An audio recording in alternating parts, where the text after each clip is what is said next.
All right, cool. Hey, So, yeah, We'll go from a nap. all right. Well, Marcus usually sees to the chat, right? So we'll just have to keep an eye on the chat. I'm looking at the show right now. Yeah, hello everybody. So, I guess we can go ahead and get started. I think the majority of everybody's here. So today's topic is media and disinformation. Basically, this is a very broad topic, just speaking on, things like how the media kind of shapes our perception of reality and how dangerous that can be with, like, especially the prominence of disinformation. So for today's topic, I actually have another video to share with you guys. It's kind of polarizing, so, take it with a grain of salt. Get ready. So you'll see what I'm talking about. All right, I'm about to start sharing with you guys. Cool. Don't hack me, please. Okay. 2016, in a small town called Veles in Macedonia, an 18-year-old high school student discovered that he could make more money than his parents by building fake news sites. To protect his identity, we'll call him Boris. And here's how he did it. He wrote tons of false articles about the US election, most of them salacious. The articles were shared on Facebook, garnering tons of traffic. So much so that Boris's most popular website earned him $16,000 over the course of 2 months. That's way higher than the average monthly salary in Macedonia, which is $371. So Wow. Boris dropped out of high school. And he was not alone. In the final weeks of the election, there were more than 100 political websites registered to Veles. The most popular stories were pro-Trump, but that's not because Boris and his fake news publishers liked the candidate. They just liked the money. Trump supporters just happened to be more likely to share fake news. Researchers tracked 30 million shares of pro-Trump stories on Facebook in the months before the election. But why were companies advertising on fake news sites? They weren't directly. Those ads were placed by services like Google AdSense or AppNexus, which act as intermediaries between advertisers and small-time publishers like Boris. They negotiate how much ads cost and manage payments from advertisers to publishers. Those ads follow people wherever they go online. Remember when you recently searched for that onesie? Well, that search was tracked and matched with advertisers selling that product. So everywhere you go on the web, a onesie ad follows. Advertisers and these services create blacklists of sites they won't advertise against. But it's hard to keep up. So sometimes they pop up on fake news sites that haven't been discovered yet. While Boris and his friends were making money, fake news became one of the major scandals of the 2016 elections. Many wondered if sites like Boris's even helped Trump win. A joint study by NYU and Stanford University found that it may not have tipped the election as much as one would think. It found that one fake news story would need to be as persuasive as 36 TV commercials to swing a voter. Still, the backlash forced tech giants like Google and Facebook to do something. Facebook is now partnering with fact-checking organizations like Snopes and PolitiFact to flag articles that present deliberately misleading content. Google now cuts off AdSense revenue to sites with spoof domains like NewYorkTimesPolitics.com.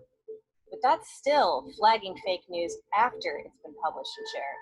So tech companies like Moat propose combining algorithms with human insight to catch fake news before it spreads. So, that was a very brief video. So kind of just looking at that, well, it's still playing in my background. Nice. So just looking at that, I don't necessarily, like, that was just one small instance of how, fake news essentially can spread and so on and so forth. Even the idea of fake news is very polarizing, but I think it points at a bigger kind of conflict that we're facing today, and that's this idea of, of disinformation. And really, how can we trust, sources like our news sources? Because even the ones that seem so legitimate, that seem so to be the most, foolproof, even have holes themselves. So what do you guys think?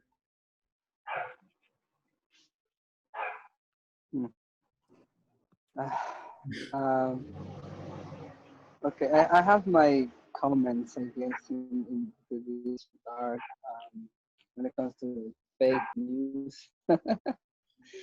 um, okay, for once, I don't know how much we can call this information because at the end of the day, at least in my opinion, everybody lies. And if, even, well, I'm seeing all blacks. I'm not completely sure if I'm actually still the call. Am I speaking at all? I don't know. You are. I can hear you. Well, there's I something don't that. know. Oh, please. I feel like it's not the problem of disinformation because people writing or posting whatever they want has always happened. I think the real problem comes from people reading things and taking it at face value and refusing to go look up the statistics they brought, go check if they're telling the truth. I feel like it's on us, society, to check these sources themselves. We can't just trust they at face value. Yeah, definitely. I mean, and I think to kind of just add on to that, you kind of still question though, how much of it can we possibly know, without having some kind of first-hand source. Because a lot of the time what we're relying on even to do research is just like a lot of these third-hand, second-hand sources. So it's like, even then, to what extent do we really know like the concept of truth, or rather what really happened?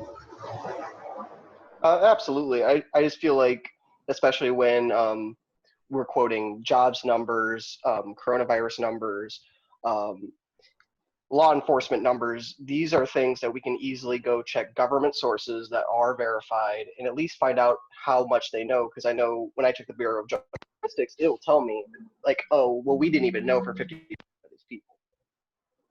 You know what I mean? Mm. Yeah, but for example, in that case, I'm sorry that I interrupted you, Your Majesty Nancy. Apology and acceptance. Thank you. Go on. But for example, like if we have institutions that are meant to do this stuff, but then you have people in power who tells you that whatever those institutions are saying uh, is just something to attack them, like then you have like there is like I can't say peer pressure because I'm not completely sure if it is the right word, but you do have like some type of person who should be trustworthy telling you this institution is attacking me, don't trust them. So you kind of make a little bit more blurry exactly where you can find useful information if you have like this kind of like dilemmas, like if you're unable to like discern um, who is saying what exactly. Yeah, so you kind of, I mean, getting at the idea that like I'm on like these places, these bureaucracies, or these places, institutions, they are made up of people who they themselves have like some kind of biased tendencies. And so with that, how much can we trust even the most legitimate seeming sources? Obviously that's not to say, oh, well, everything is just completely wrong, let's disregard it. No, but like, to what extent can we even, like, don't we have to have some kind of leap of faith to trust everything that it's legitimate? I mean, absolutely. Any belief that you decide to hold is ultimately, at the end of the day, some level of leap of faith. Like, there's never going to be a source that's completely unbiased, completely true. There's always going to be something. Like, even the Bureau of Justice Statistics or the FBI, they have their own interests at heart. They're trying to be as unbiased as possible. At the end of the day, it's our job to read multiple sources with multiple different viewpoints, multiple different interests to get as close to the truth as we can so that when we make that leap of faith, we trust ourselves. Mm. Yeah, good point. Yeah, I do agree. The only thing that I feel like, for example, you are able to see that through like the education that you have had. Like you have somebody who tells you like, hey, do this. Like this is the right approach. But some people don't have that. Some people may not be too focused on educating. Maybe they don't really care that much. They just, yeah, this is easier for me to believe this. So I just take it as it is. Like, yeah, sure, he's the person in charge. So whatever. I just go and try to live my life as much as I can, and I just let them deal with that BS as like is their job. I do believe that what you say should be the case, but people are not as they are more lazy than we actually would like to accept. even more when it comes to like, because let's say it this way, like in this case it's like Trump's election, but if you keep adding like, then like also COVID, you have to be checking. Then like, I don't know, if you are buying a car, which car is truly good for you? Then what type of house? Like, you are facing so much information going after you. So many people who want to perceive that item as the best item. That, do you really have enough time to do your true research to everything? I At the end of the day, not everyone's going to want to do any research at all. A lot of people will just watch the news to watch the news. They want to just get all bite-sized trust that the people to give this information are going to tell them the truth. Mm. There kind of is a level of not everyone's going to want to do that much effort. Like it does require a lot of effort, locating multiple sources that are representative. They're going to have done the research as well as having multiple viewpoints.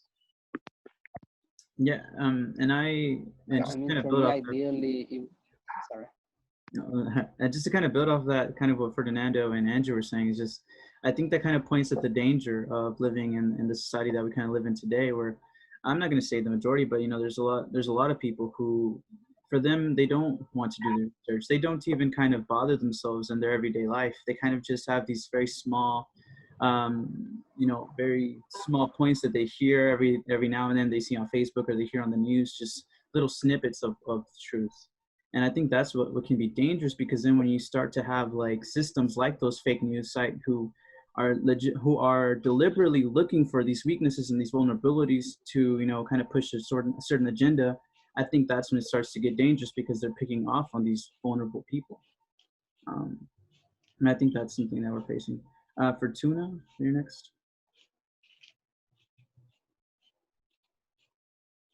Oh, she's still. I don't think she's. There was a question in the chat. Okay. Yeah, Isabella, I think has a question. Let's see here. Okay. I can read it. So as Isabella said, are we taking a leap of faith when analyzing data and observations from research? So I think you're definitely making a good point there to say that, well, it's not necessarily just this idea of a leap of faith when you have some variables of precision, I'm sure, but the whole idea that I was kind of getting at earlier is just this idea that even with that those statistics in that data, there is some kind of, what's the word I'm looking for? What's the margin of error? There's margin of error.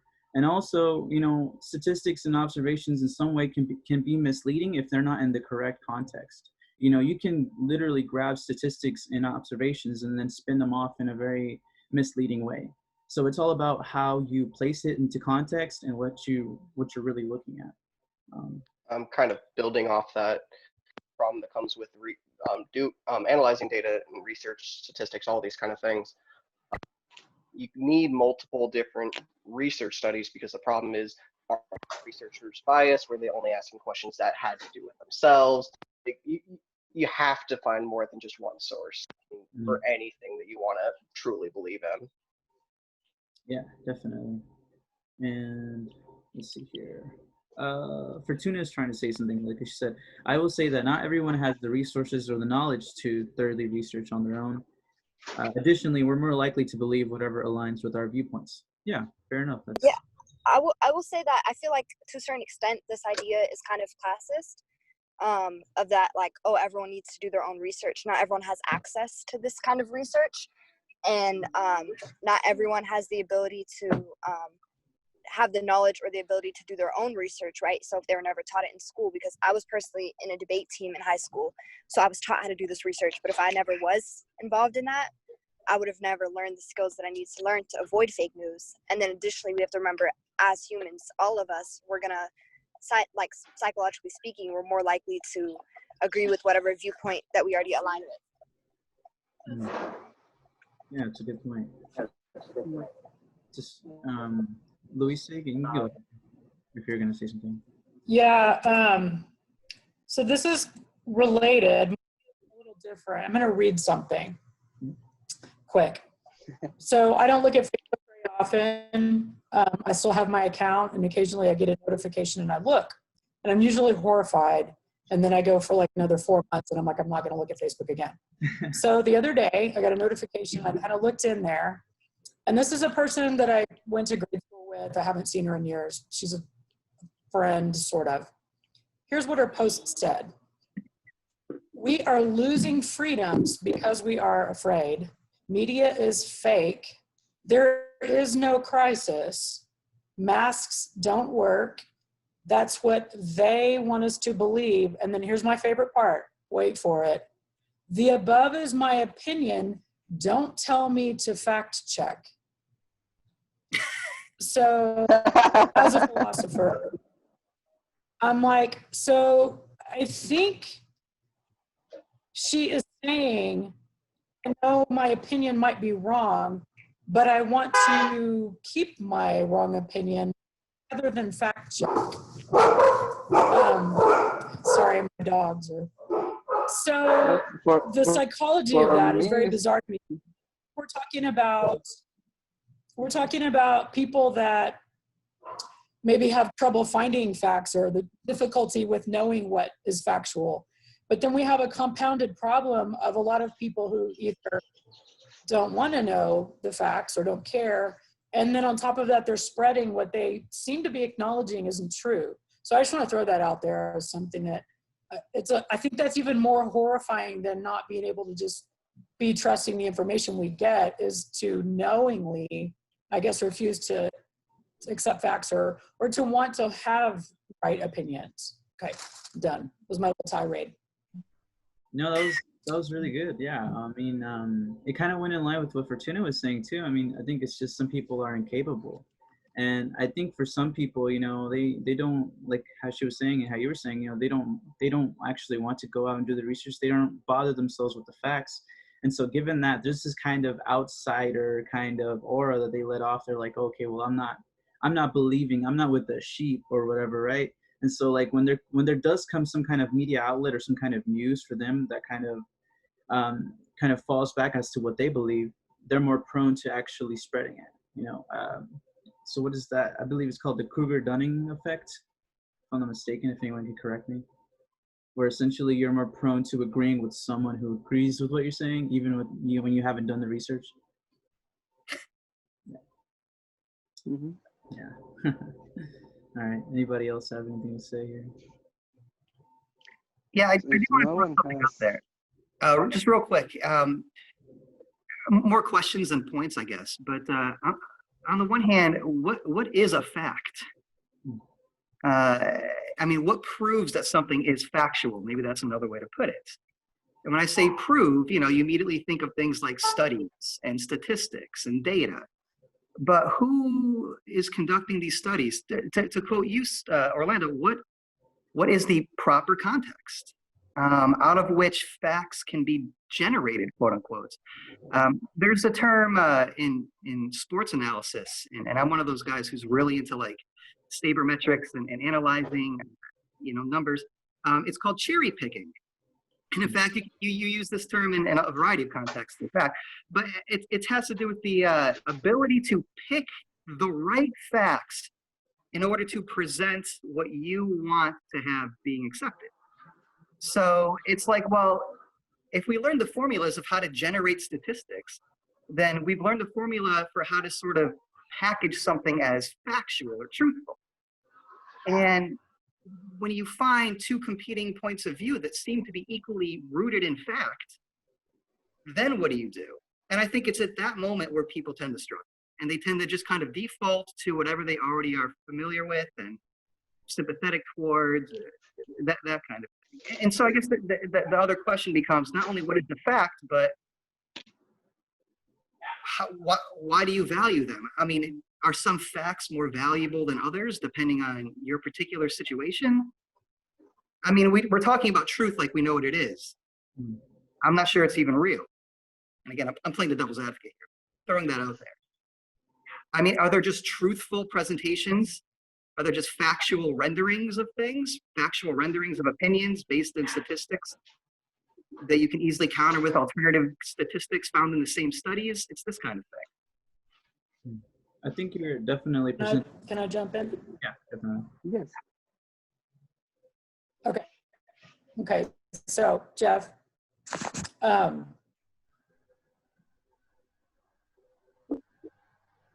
so this is what I tell my students, because we could do the what is truth all day, right? Clearly that's an important question, but I mean, we have to kind of, it's like sometimes my students, you know, they're like, I'll be talking like, well, are we even really here? And we kind of have to make some truth assumptions to just like get through our day, you know, or we're not, that's not going to happen. But on the spectrum of things you're talking about, like studies and statistics, et cetera, sure, people can cherry pick, and sure, people can do any kind of study. You can find, I tell my students, you can find any statistic and anything you want that'll support the fact you want. But Yeah. one good thing that we do sometimes have access to is that things are verified by third parties. You know, a lot of the times research studies will recreate the situation and test it. So it's a spectrum, I'd say, that there's certain things that, you know, we may not ever be able to know as truth. And then other things that we can perhaps, I think is pretty safe to do, things like the earth is round and things like that. And in between, you know, I think it's just a matter of how much evidence we can count on coming behind it that is objective, right, and not couldn't be connected to any kind of an agenda. Okay. Good. Yeah, and I definitely hear where you're coming from. Again, I'm just playing the devil's advocate here, but I mean, I would push the issue further. I would push the issue further and say, well, I mean, is that not subject to infinite regression? I mean, what's evidence that isn't based on a human interpretational context? I mean, it's one thing to say we could verify that the earth is round, and that's fine. But when it comes to the working truths of our day-to-day life, those seem to be the assumptional truths that you're speaking of, but those are the ones that we rely on the most. So are we just relying on assumptions most of the time? And we can find the sources to make us feel better that they're actually factual, especially when it comes to value. It's like, okay, we can agree the earth is round. Can we agree that philosophy is good for everybody? Going back to last week's topic, I mean, we can come up with studies left and right, as you said. It seems to come down to the individual's experience. I mean, like kind of what Luisa was saying and kind of what you're saying, Manzi, I think when it comes to truth, we can only ever approximate, you know, we can only ever get so close to the truth where we may never find out what really was the truth, but only like a degree of understanding it. And so, but I think that if someone has a moral or like a belief that's built on some kind of rational thought based off of truth, you know, I mean, honestly, to what extent, I think that's perfectly okay. But I think the problem lies when people start to build their beliefs off of falsehood, you know, off of like just prejudice, of, you know, false information. I think that's the real problems. I don't know, that's not rational to me. Yeah, I don't remember where the Orlando, quote. I'm sorry, keep going. I was gonna remind Orlando of the noble lie from Plato's Republic. I was just going to say that I can't remember who said the quote, but today's facts are tomorrow's laughingstock. I mean, we can't know that this exactly every statistic that research that we've done in 10, 20, 30 years is not going to be completely disproven, completely based on unfactual evidence. Like, there just kind of comes a point where you have to use the information that's at your disposal. Can't really, unless you're going to go out into the field and do your own research and then trust yourself to not have any issues, which also is the same problem as before. There's only so much you can do. Yeah, and that's kind of getting. Sometimes there's nothing you can do, to Fortuna's point.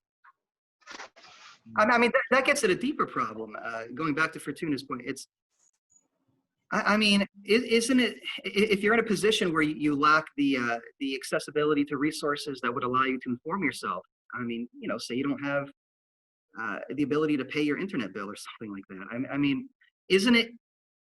could you argue it's not the job of your government, at least maybe your local government, to be able to inform you when you cannot see to it that you yourself are informed? In which case, isn't fake news something really diabolical in a sense? They have no choice but to rely on the news as it's reported on basic cable. And as we're talking right now, it seems like that stuff is really agenda incentivized or oriented. I mean, who's accountable for that? I personally believe that it comes down to our government, because at the end of the day, our government's the one who public schools, creates public universities. They took up the mantle of educating us. If they say that they're the ones that are going to give us the truth, choosing to live in this country, then they have to step up and give us the way to truth, give us the means to get truth, the processes, everything. That if they're saying that this is their job, then they need to step up and actually do it. But Andrew, you kind of also kind of pointed at the conflict with that too, is that even a lot of these bureaucracy themselves, they have their own agendas. And I think that's where also something you were saying is like, it's kind of, there's a responsibility on us to kind of have this, growth or open mindset of understanding that, what, I might accept some truth now, but I can understand that it's due to change in the future. And I think that's might be the important thing there, is just having this sort of integrity, having your own sort of morals to kind of assess every situation with, rather than just saying, oh, I'm going to build my entire beliefs just on these facts and these presentations, things that have been given to me. You know what I'm saying? Absolutely. And I think that does come down to education, because at the end of the day, our primary education, especially elementary school, middle school, is teaching us how to be what the government wants us to be as Americans. So if the government doesn't put an emphasis into doing our own research, doing these to prove other people or other news sources to be true or false, if they don't teach us that from a young age, we're never going to do it. To some degree, we can have some kind of influence, especially like our parents and all that. They kind of have some kind of decision as to where we go to school, whether public school, private school, homeschool, so on and so forth. But you're absolutely right that the government has this kind of influence on the people. But here's to say, if that is the case, then how much of reality can you really understand? How much of it is fed to us by, the powers that be, and how much of it is just, how much of it is it true? Is there truth? Like how Manzi was saying. Yeah, and keep in mind too that building off that very kind of healthy skepticism, healthy distrust. It's difficult when your sources of news are also commercialized. I mean, that right there seems to, and you could say it's a product of capitalism or Rothschild or something, but what it ultimately amounts to is clearly your truth is being sponsored by corporations who are in the for-profit business. So that right there, that should be obvious because you're watching commercials. Now, you might say to yourself, well, that's why scientific studies are more reliable. Sorry, my ride's here. That's an old joke. That's why scientific studies, you might say to yourself, are more reliable because they're not being promoted by I don't know, Kraft mac and cheese. I couldn't think of a single commercial venture. At any rate, but that's not always the case. Also, you might have studies that are themselves sort of grant funded, and the source of those grants comes from certain think tanks that are encouraged to promote a certain value perspective. So even there, you have, just like you have news anchors and corporations that are concerned with ratings and their sponsors, you also have researchers who are concerned with keeping their jobs as researchers. And so if they're getting funded by particular avenues, we'll just say, then they're encouraged to publish certain kinds of studies.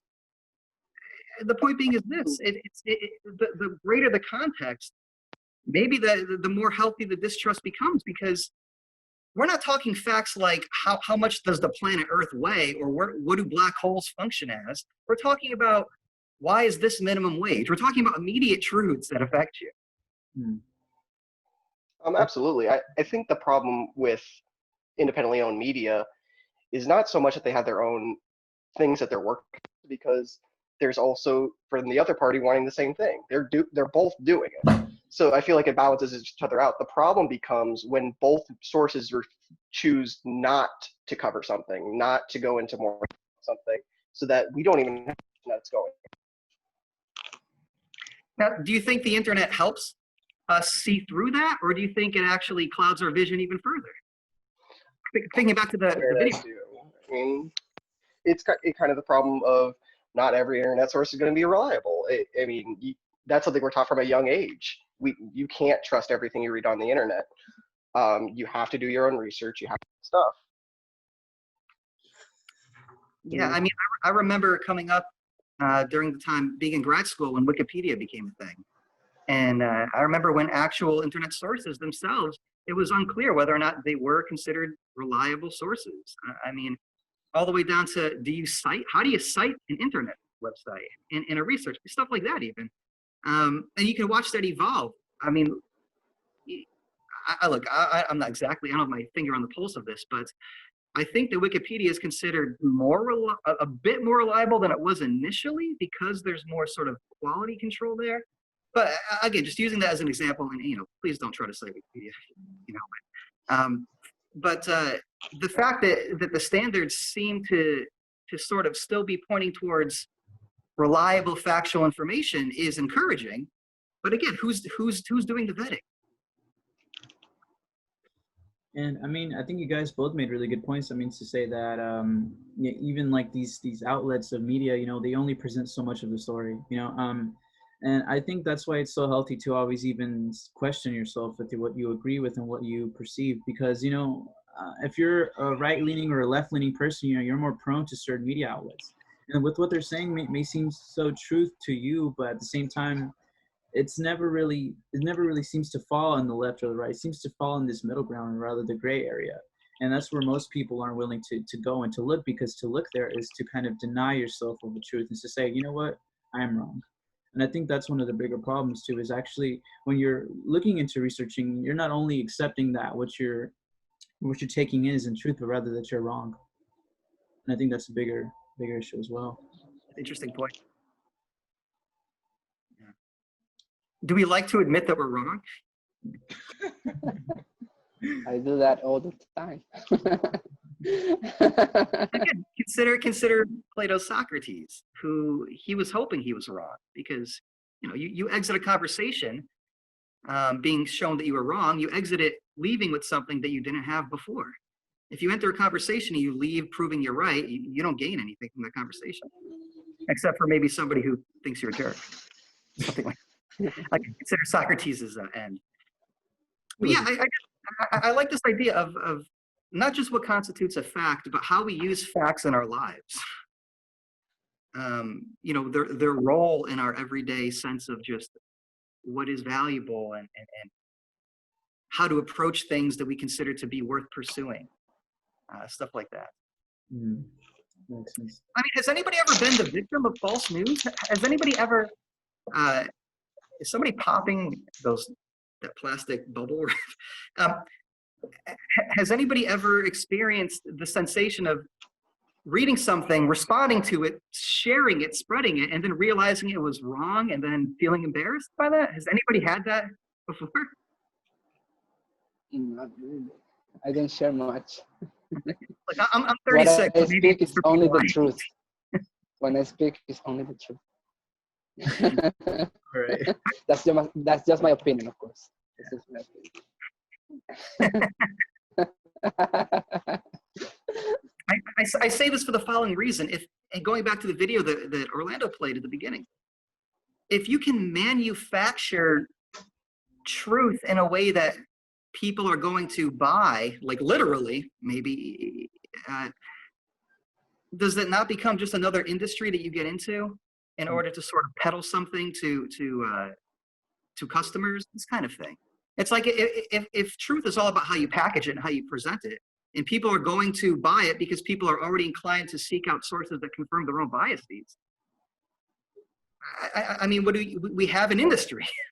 So yeah, man, you kind of raised a good question. I mean, the kind of comes to question about principles and morals, like, who's to blame? Is it really such a good thing that we take up these ideas of principles based on these ideas of facts? Is that necessarily a good thing, or maybe is it even counterintuitive? Is that possible? And if that's the case, then like literally questioning all of what you believe in. Yeah, and that counterintuitiveness might give rise to a cynicism. It's like, well, every access I have to what I take to be truth, again, even on a more practical, pragmatic day-to-day level, all of those sources are questionable. And if every source I can possibly access is questionable, why bother pursuing it? Why not just gravitate towards echo chambers that I'm already down with and just leave it at that. Yeah. I mean, this is where cynicism creeps in. This is where, yeah, just deep skepticism.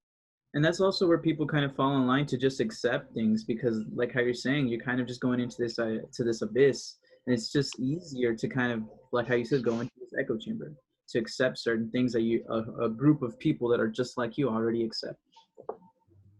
Yeah, it becomes very nihilistic. You know, we can't know either way, so why even bother searching, or just adopt the truths that are being given?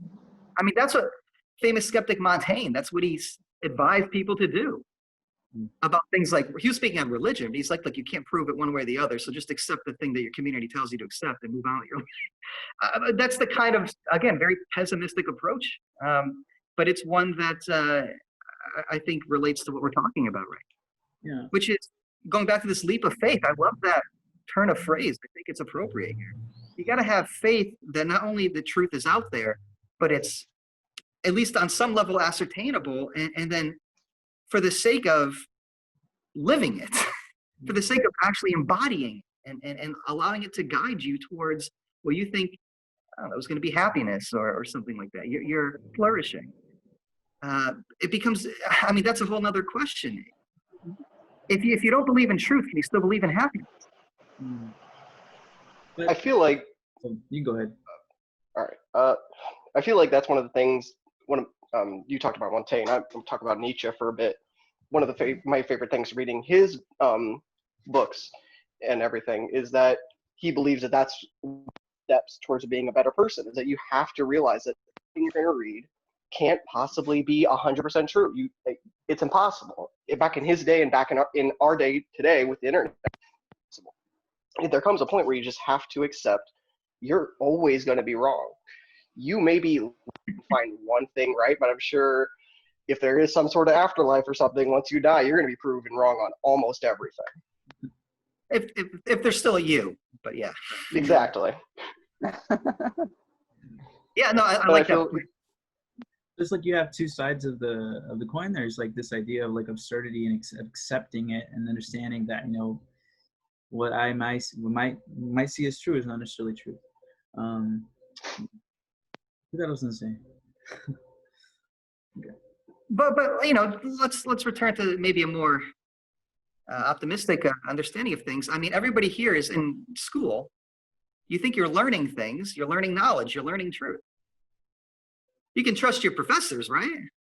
To give you truth. Where do you think truth resides, and who do you think are the most trustworthy sources thereof? I'd love to hear the responses. Huh. Is it yourself? Is it your family? Is it your pastor? I think truth, there's a degree to how true something can be. I mean, like, we're speaking on these things like in a very, you know, outward sense, but you know, when it comes to truth, like take global warming, for instance, at one point, you know, there were scientific studies that were saying, you know, that they were disproving it. They're saying it wasn't present. Now you have like 99% of scientists or 90% something that all, you know, they concur that it's true and it exists.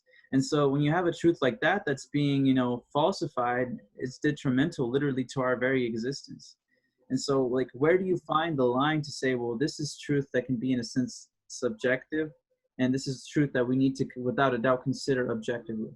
You know, where do you find that line? Yeah. I feel like Please. I feel like any truth you're going to receive at the end of the day is subjective. It's subjective to the people that did the research. It's subjective to the research was done on, if it has studies. At the end of the day, unless you're doing the research yourself, it's always going to be subjective based on receiving it from, who's doing it, who's it's being done. The closest we can get would be doing the research ourselves, but even then, your eyes have been known to, or a brain has been known to give you lies. There's a million different ways that you can be proven wrong. Mm-hmm. It all comes back down to that, what we talked about, the leap of faith, in my opinion. Yeah, definitely. It's a very platonic way of looking at it. Like, Yeah. Because again, it's like we can prove that all human beings need food to survive. Like, that's a truth that we can prove. It's verifiable everywhere. If you find a study that says, no, human beings don't need to eat to survive, that study would not be considered credible. So I mean, I see what you're saying, Orlando. There are facts like that, and I think everybody's in agreement. But what about the facts that become a bit more difficult to again empirically verify? And again, that's when you become intertwined with facts and value. And if you put truth above everything, if truth is somehow factual, well, then are values somehow factual and equally empirically verifiable? That seems to become dangerous because now you're saying some values aren't as valuable as others according to the truth. Excuse me. Can't even say it. But I mean, that's where these sources come into play. It's almost frustrating where you have people who want to know what's happening around them. They genuinely want to know. They're curious. It's not, it's something beautiful. And yet there seems to be a lot of obstacles in their way based on nothing that, they've done. What's up, Marcus? Hey. Oh, look who's joining us. What's up, buddy? Not much. Okay, so Just go ahead. we have anything in the chat? Let me look. I haven't looked. I don't think there's been Agreeing anything. with Andrew and you. Easy. So yeah, I would I just don't want to take up the mic too long. Okay. Oh, I didn't have anything to say. I'm just saying we'll let other people talk so that they have a chance. Hmm. Let's see. Hey, Marcus, Well, here's another way to put it. Do you think the truth can change? Or do you think just our perception of getting to it is what changes? So again, thinking back to the video that you showed, we can build a case for, again, Louisa's, but you can build a case for any sort of position that's somewhat logical. And so I guess, are some cases, do you believe, more truthful than others? Or do you believe that the truth itself is found in the presentation? So truth is what's the most persuasive, even if it's not necessarily fact-based, especially when you call into questions things like facts. I'll say that the truth is unchanging, and I like how you phrased it. The truth is unchanging, and it's just our perception along the lines of it. That yeah, exactly. Yeah, look, they took the words right out of my mouth on the chat there. Wow. Yeah, and it's about then changing your perception to then see the truth most clearly, and then you have to acknowledge that you are born with certain filters or are then raised with certain filters that prevent you from seeing the whole truth sometimes based on, some biases you have or whatever that you were born into, that you grew up with. And it's self-evaluating. It's a self-evaluation that needs to happen because otherwise you're going to run into other people with a different truth than you. Everyone has their own truth. Everyone has their own reality. Everyone has built their own reality based off of what they've experienced, seen, understood, accepted as true. And then based off of that, they see the world, the universe, the reality in a certain way. That might not be the true reality because we're all just perceiving it through our senses. It's not the concrete reality of things. It's just the way we see it. So you got to acknowledge that and then work to change the way you see things, to see the reality for what it is and not what you want it to be or what you think it should be or whatever. If that makes any sense. Yeah, it does. Let me just tag that real quick. Okay, so I think of a classroom situation.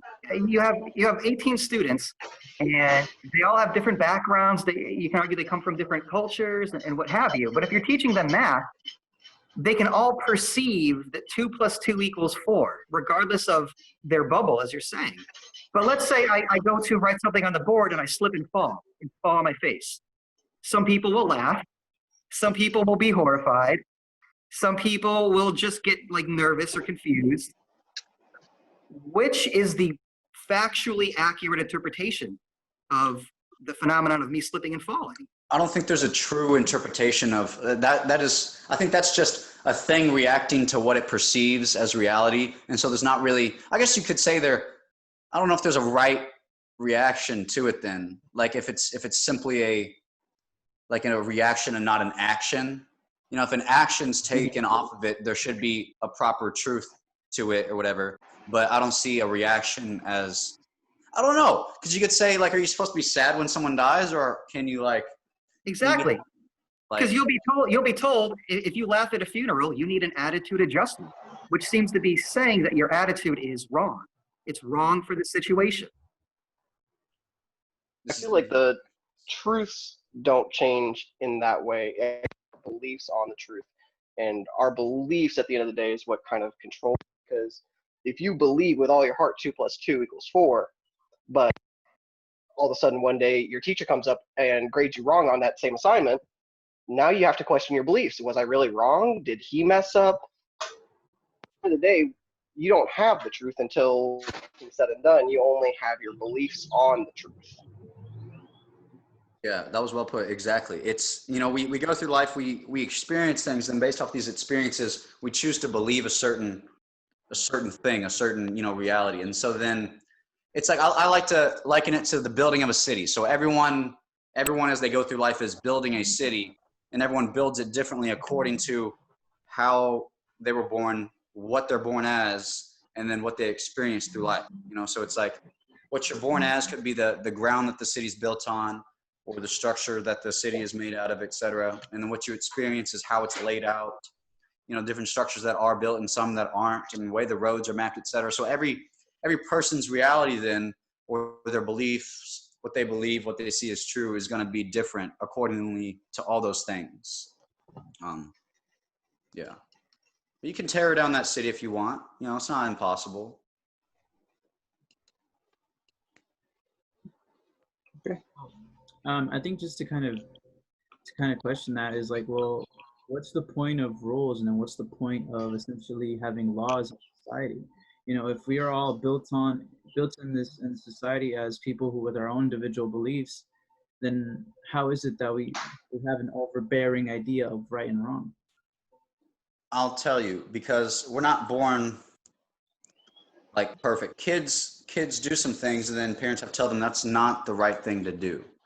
Because the human experience is one where you kind of figure it out as you go along for the most part. So it helps to have some structure. So I guess you could say rules or laws are there as, you know, like the rules that say, you know, back to the city analogy, like the laws can be considered like your building can only be built this high, you know, and that could be likened to like you're not supposed to do something to the extreme of a certain measure, you know, like hurting someone, you know, it's only meant to go so far or whatever. Or it's like, here's another situation. I love this. There's always a moment in a conflict, say physically, where like say two men are going at each other with like intent to kill, okay, or at least that's like the end goal, you could say. But there becomes a point where one has the upper hand, okay, where they have the power then to either to make the choice that ends the choices. There's nothing left to be decided. I remember Manzi talking about this. This was a thing where you make a decision for that ends. There's nothing left to be decided now between the two of you. But if you make a decision to not make that decision and let the man live in that certain point where you have the upper hand, et cetera, and not, you know, finish him off, whatever, you've decided to let there still be something to be decided.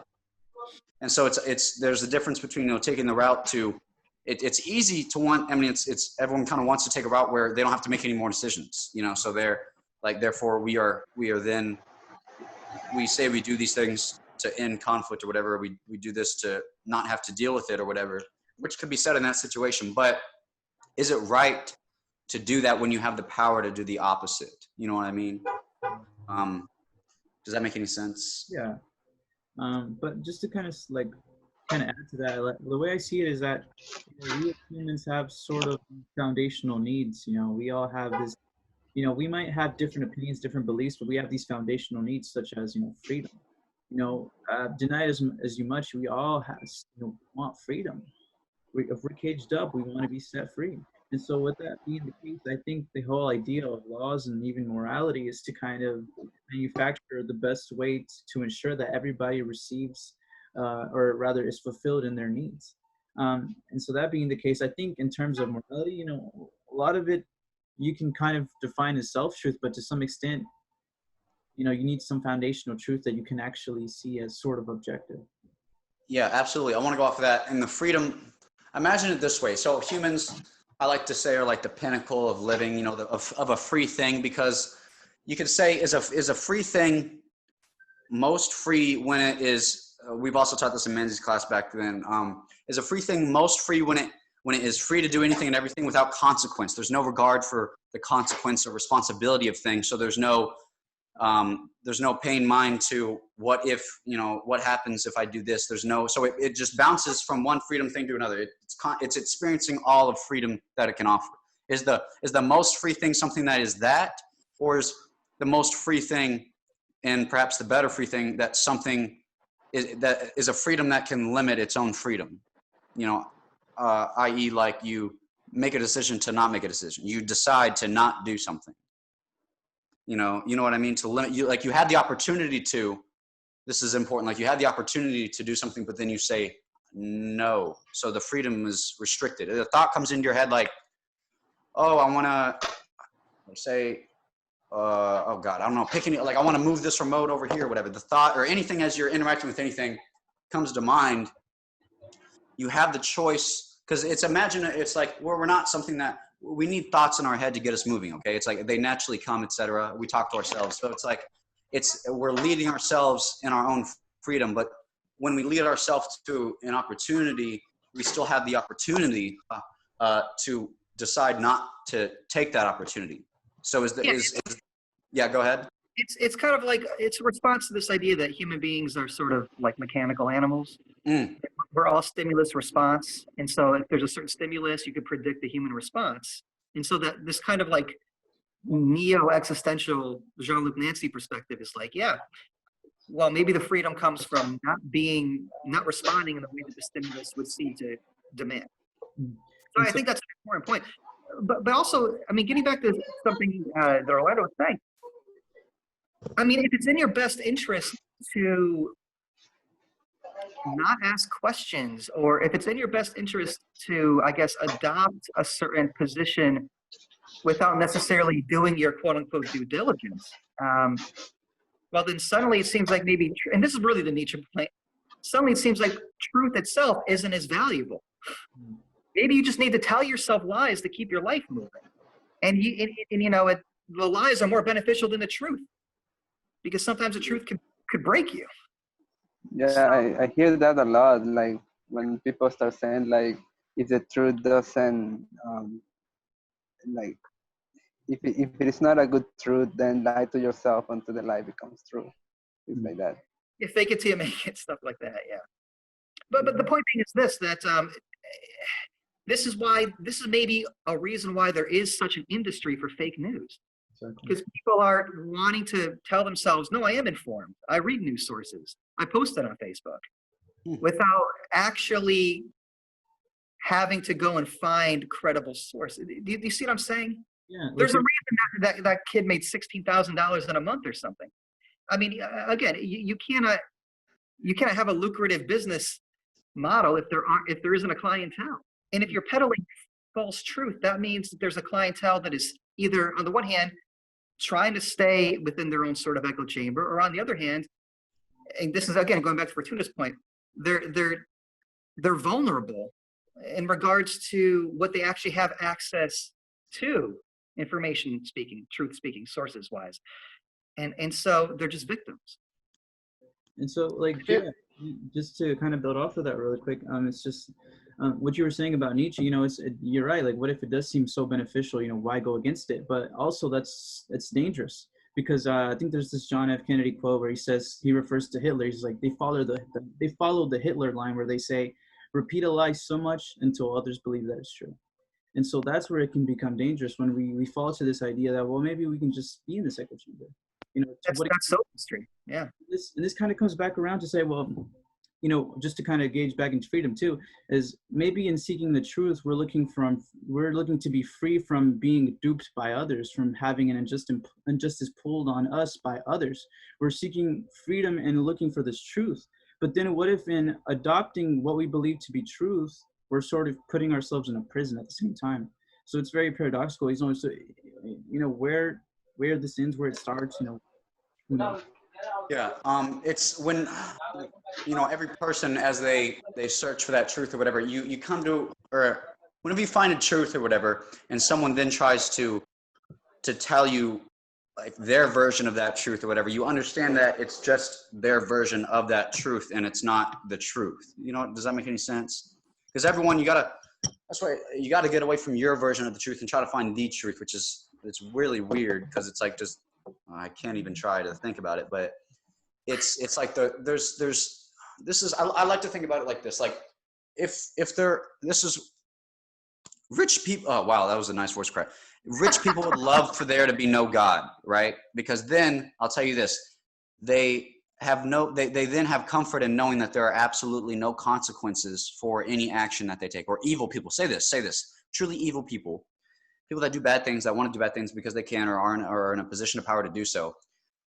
If they are comforted or more, or are convinced more and more by, you know, science findings, et cetera, that there's not proof of a God, et cetera, all this, they have comfort in knowing that there's no meaning to anything and that anything they do means nothing and that nothing matters. And if nothing matters, nothing that you do matters. And there is no, oh, it's better to live this way, even if there is no God, because there is no God. That means there's nothing, we're all just here, space floating.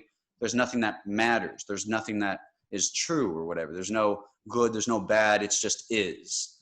And that mentality is dangerous when a thing has freedom, absolute freedom, as we do, because then they get to a point where there's no God, there's no consequences to what I do.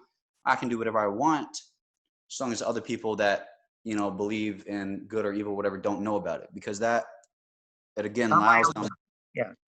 it allows them a space to exist that humans should not exist in. You know what I mean? It allows them to exist in this mindset where the freedom is unrestrained, almost. Like I said, it does whatever it wants without thinking of consequences, which is, you Well, just grow up being spanked for, you know, doing bad things or whatever. Like, this is bad.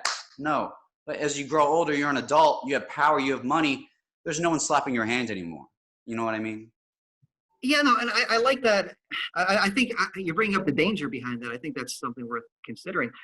But I want to also look at that in light of what Orlando said about prisons. I mean, again, it seems like human beings, um, we're raised because we're so vulnerable early on. We're raised to depend upon other people to orient us, to give us direction, to give us a sense of what the deal is, you know, what life is, both factually and values wise. But if you want to concede that, then perhaps you could stretch it a bit further and say, well, it's in our nature to depend upon other sources for our understanding of things. Now you can say as you mature, you can sharpen your again, rational faculties, you become an independent thinker, this kind of thing. But even being an independent thinker, it implies that there are things that you're thinking about, which is to say there are sources generating again, the experience of having thoughts or developing opinions, et cetera, et cetera. What is the status of those sources that are the objects of your reflection? It seems like on some level, you can't get out of the circle of having to just trust some higher authority to help you develop your own opinion on things. And it's something that we've learned to do since we were born. So I think that's like, maybe what you mean by a prison, Orlando. And whatever you're born into, whatever your context is, whatever your initial sources are, that becomes the default. Yeah, I mean, I kind of want to let Andrew go first before I say something. I'm- I just feel like the bigger problem is that with the rise of more liberal, more conservatives have been alive for You're cutting out. years. Sorry, I What's can't. that? You're cutting out a little bit. Sorry, my internet might be. Do you guys hear me fine now? Yeah. Okay. I feel like the problem becomes when you are a conservative, you've been a conservative for 60 years, bringing it back to more American politics. When you've been that way for 60 years and most news articles, news sources are telling you stuff that directly goes against your own beliefs, what you're going to do just logically is go find, well, they can't all be right. I mean, I believe reason there's got to be something that's proving my point, and so they're going to keep looking in that one source, and they so much time and energy trying to find something that proves themselves right, that's all they're going to take. They're going to take what already proves them right because they've already put the effort. They're not going to put in the effort to prove themselves wrong on top of that.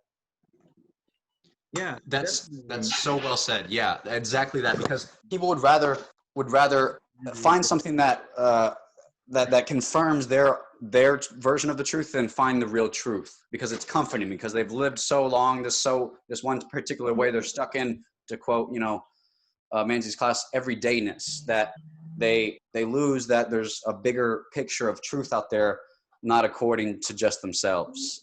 And when they get stuck in that position, yeah, go ahead.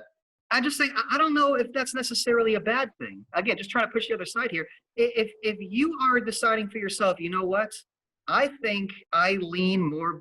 Okay, you can say I think I lean more Democrat. I'm looking at these issues. I'm studying these two or three. I've read a few different sources, and I think this is what I think. But let's say, I don't know, you have a strained relationship with your father, and he's heavily Republican, and you're going to go have dinner at his place, and you say to yourself, well, my relationship to my father means more to me than trying to convey the truth of what I think the political situation is. So you just choose to be Republican because you've made the value choice independently of maintaining a relationship with a family member, as opposed to being a billboard for whatever political position you might have. That's a choice that humans make.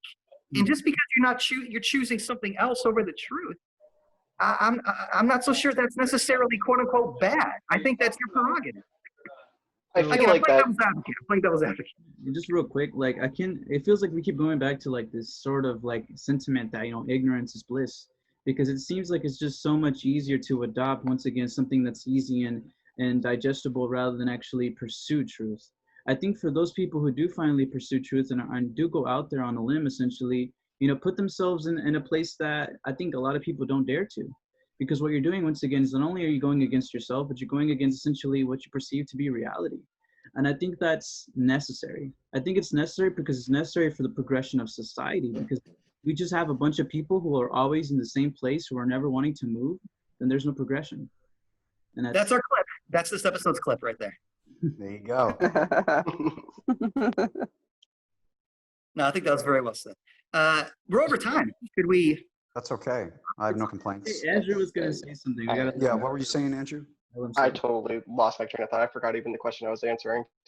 We were talking about accepting truth that is not particularly, in line with yours. Oh. Yeah. Going back to the parents issue, I feel like that's all comes to making, like you said, choice.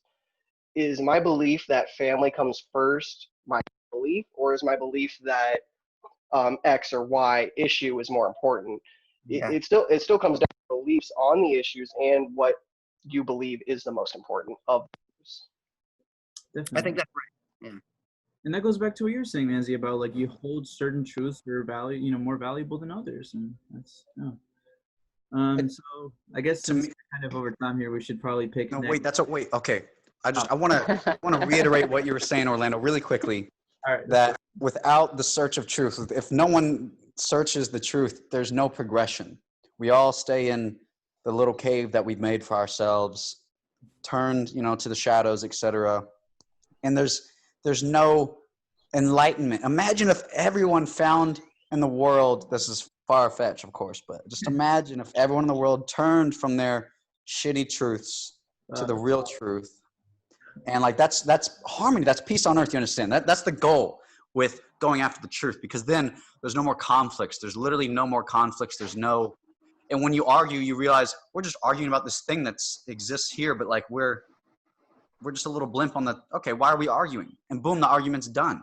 That's what truth does to people. It destroys the little things that wreck people's lives. Like they no longer exist. At least in my opinion. Like you no longer get upset, or at least you try not to, or you understand that it's not a thing that should be upset about, with like the little things like, oh, that server didn't put creamer in my coffee. That, it's explicative there. It's like that becomes a lot less important when you understand the truth of things, which is that doesn't matter. Find the things that matter. And, there's no reason to get upset at anything really, unless it's truly people going against the truth for their own sake, of going against the truth, which is again like people committing true evil on purpose, knowing that it's evil because they hate life, etc., or whatever. That exists. So that's going against the truth, and that's what should make you angry. Nothing else should make you angry. It's only going against truth purposely that should make anyone angry, because that's antithetical to your being. Then at that point, nothing else matters. Not you dropped my phone. That doesn't matter. It's okay. The phone's a phone. That does not matter. It's like that. If that makes any sense, I don't know. I find that just. It does. But I mean, if my truth is I'm going to come up regardless of the cost, I mean, that can become dangerous. And what matters most is my happiness, which I think a lot of people, Yeah. specifically What if mine. the truth goes against your happiness? What if the truth is that you're gonna be sad your entire life? Well, It's that's gonna not a truth no, then. there is Now you no sound like need my for me to be upset about it. Well, it's like this. It's Isn't like the that truth. truth?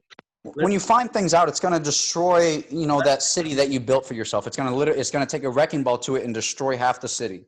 But then you got to understand it's okay to rebuild. A human being is a thing that is never truly a one thing. So you can break yourself down and rebuild yourself up. That's what the army does. They break down, the little bitch in you, and then put a little, Watch the term. Watch the term. Watch it. Yeah, they Oh wow! put some hardiness in you. So it's like, no other animal can do this. No other animal can say, I'm not going to be a bear today. I'm going to be a fish. Okay, they can't say that. But a human being is Gonna this be thing bleeding that here and there.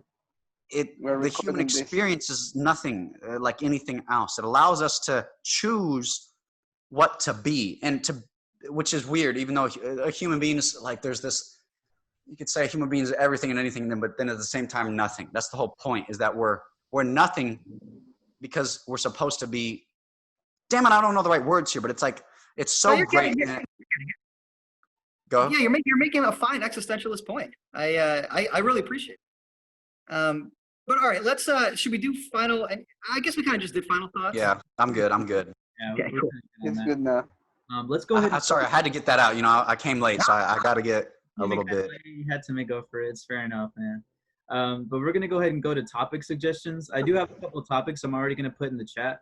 So for those who haven't been here before, on the next topic is I will put a number on the chat, and you guys just type that number for the one that you want to pick. So before we go ahead and vote, do you guys have any topic suggestions for this week? I have one. Okay, what is it? Did everyone get that email from the college that students that get visas for being a student either have to go to in-person classes or they'll be removed from the college? Or Yeah. Well, I feel like the current we should status probably- of that is that they're working on options for international students. I just feel like that's a good topic to talk about. It pertains to a lot of us. It is a huge thing in our country right now. Illegal immigration, legal immigration. Where do we draw that line? Immigration. Okay, gotcha. Yeah, education and citizenship or something. Yeah. Absolutely. Okay. Awesome. Any other? I do have 6, so just so you guys know, I have. I was gonna say, I think we have a list. So, No, you guys want to remember? I mean, I'm not sure if my topic from last week is still there. So It's still on there. It's still there. It is. All right, so I'm gonna go ahead and click enter if there's no other topic suggestions. All right, Throw cool. it out there. It's in the chat. So everybody gets one vote. Vote for the one that you want to be the topic for next week. can't really check very well the chat today. So I trust you guys. Yeah, sinking ship is it's like an ethical situation where a ship is sinking and there are certain people on the ship, and it's like, who do you kick out? It's more of like a ethical Rubik's cube kind of thing. No, I think it's gonna win. I haven't voted yet.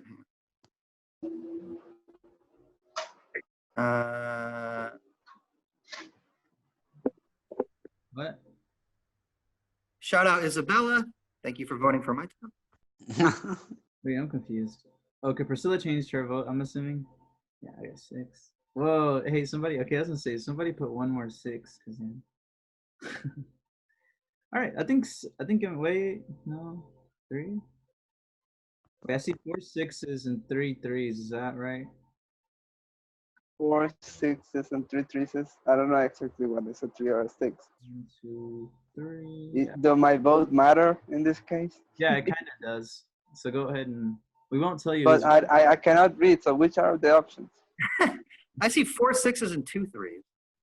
No, there's 3 3s. One. Well, I guess it would just tie it up if you picked 3. So yeah, I make it a tie then. Make it No? a tie. Don't make it a Oh, tie. hold on. Yeah, hold on. My vote doesn't matter now that I. I don't even know the Damn options. it. So I I'm don't changing my vote. I'm changing my vote to 6. Okay, 6 Okay. wins. 6 6 is. immigration wins. Okay. Yeah, you're making this too complicated. Okay, cool. So next week's topic is going to be legal immigration, specifically on the student situation. So awesome. Thanks for the topic suggestion, Andrew. No problem. Yeah, great suggestion. Thanks for hosting again, Orlando. And yeah, great. This was a fun conversation. Yeah. Thanks for coming, Andrew, by the way. You had a lot of good things to say, so that was awesome. Oh, Sorry. thank you. I wish I could attend more often. Yeah, awesome, man. We're always doing this on Hopefully you can come next week. Yeah. And yeah, shout out to all the summer 2 students who started classes yesterday. If you happen to be here. Welcome. Good luck, guys. Good luck. Yeah, good luck. Especially if you're taking Manzi. Yeah. Just tell him here's a secret. Just tell him and his email that his jokes are the funniest. Yeah, just laugh every time he speaks. Yeah. That's I it. need it now more than ever, folks. Okay. All right, y'all. Yeah, have a great day, I guess. All right. Good talk, y'all. You guys have Peace a good out. one. So, Yeah, Think guys. about it.